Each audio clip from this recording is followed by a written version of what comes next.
Well, I trained for 5 months before we began shooting, and in that time, Chris McQuarrie and Tom and Wade Eastwood, our stunt coordinator, would be monitoring my progress to see where my natural skills lay. So from things like sleight of hand tricks to working with knives to working with guns, doing unarmed combat, mixed martial arts and drifting, they were working out, based on what I was doing on a daily basis, what the character's story would be physically. And it became quite a total surprise to me that drifting was my thing, that I not only, learned quite quickly, but I really enjoyed it. And so Tom and McHugh had these fantastic ideas of sort of a cat and mouse car chase between them, where they were two characters who were sort of exasperated by each other, but were forced together. And you're creating so much pressure and stakes by the fact that they're being chased by different people, they're in stolen vehicles, they're in a very complicated city in terms of route and cobbled streets and residents and beautiful monuments, but they're also handcuffed together.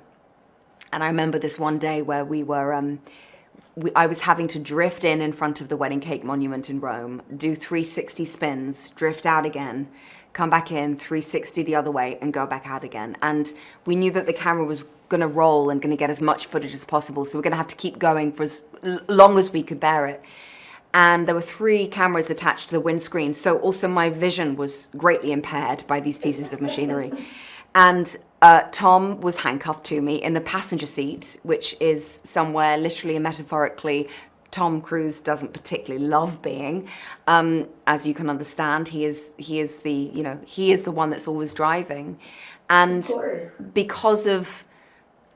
pressure for the day to make the day, they just said, we're gonna go and get as much footage right now of doing this as possible.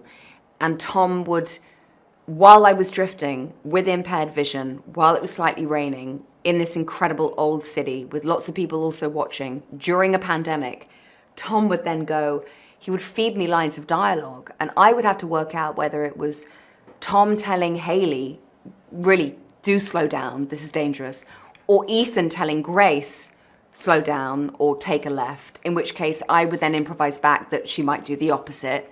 or I would have to work out whether that was